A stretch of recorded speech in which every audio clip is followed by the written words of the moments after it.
ప్రకృతి ప్రేమికులను అమితంగా ఆకర్షిస్తున్న లక్కవరం చెరువుకు జలగండం పొంచి ఉంది. చుట్టూ కొండల నడుమ విశాలంగా పరుచుకున్న చెరువుల్లోని దీవుల్లో విడిది చేయడం, ఇక పడవల్లో విహారం, ఉయ్యాల వంతెనలపై నడక పర్యాటకులను ఇప్పుడైతే మధురానుభూతిని కలిగిస్తుంది. అయితే వ్యవసాయ అవసరాలకు భారీగా నీటి వినియోగం జరుగుతుండగా క్రమంగా నీటి మట్టం తగ్గుతూ వేసవికి ముందే చెరువు అడుగంటే ప్రమాదం ఏర్పడింది. ఇదే జరిగితే మొదట ప్రభావితమయ్యేది పర్యాటక రంగమే. మూడో దీవిని సర్వాంగ సుందరంగా తీర్చిదిద్దగా ఇటీవలే తెలంగాణ పర్యాటక మంత్రి జూపల్లి కృష్ణారావు ప్రారంభించారు. అదే స్థాయిలో పర్యాటకులు తరలిస్తుండగా వారు ఆనందానికి కొద్ది నెలల్లోనే తాత్కాలిక బ్రేకులు పడే ప్రమాదం ఉంది.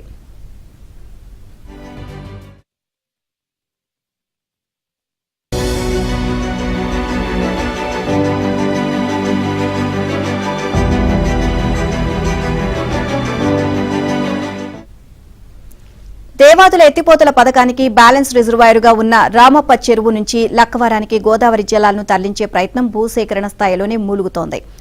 5 ఏళ్ల క్రితం టెండర్లు పూర్తయినా ఒక్క అడుగు కూడా ముందుకు పడలేదు. వర్షాకాలంలో మత్తడి దుంకుతూ జల సవ్వడి చేసే లక్కవరం చెరువు ఏటా వేసవిలో డెడ్ స్టోరేజీకి చేరుతోంది.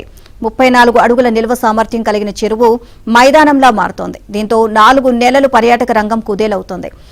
మహబూబాబాద్, భద్రాద్రి కొత్తగూడెం జిల్లాల పరిధిలోని అటవీ ప్రాంతంలో కురిసే భారీ వర్షాలు, వరద లక్కవరం చెరువుకు ఆధారం.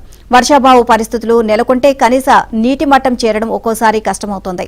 దీంతో ఆయకట్టులోని 12,000 ఎకరాలకు సమృద్ధిగా నీరందక ప్రతిసారి చివరి పొలాలు ఎండిపోతున్నాయి.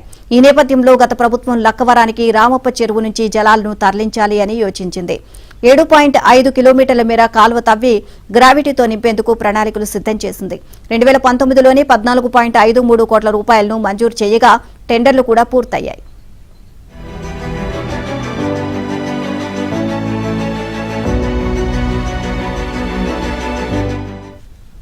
లక్కవరం సరస్సుకు పొంచి ఉన్న నీటి సమస్య పర్యాటక రంగంపై తీవ్ర ప్రభావం చూపనుంది. ఇప్పటికే ఆయకట్టులో యాసంగి పైబందీ ఖరారైంది. శ్రీరంపతి, నర్సింహుల కాలువల పరిధిలో 3,500 ఎకరాలకు నీటిని విడుదల చేయాలని అధికారులు నిర్ణయించారు. ఇక నారుమడులు సిద్దం కాగా మరో వారం రోజుల్లో నాట్లు పడనున్నాయి. దీంతో భారీగా నీటి వినియోగం జరుగుతుంది. జనవరి నుంచి క్రమంగా చెరువులో నీటి మట్టం తగ్గిపోనుండగా పైనుంచి వరద లేక కొద్ది రోజులకే అడుగంటే అవకాశం ఉంది. ఇదే కనుక జరిగితే పర్యాటక బోట్లు ఒడ్డుకే పరిమితం కావాల్సి వస్తుంది. వాటర్ స్పోర్ట్స్, అడ్వెంచర్ గేమ్లు మూలన పడతాయి. ఫలితంగా పర్యాటకులు ఇక్కడకు వచ్చేందుకు వెనుకాడే ప్రమాదం ఉంది.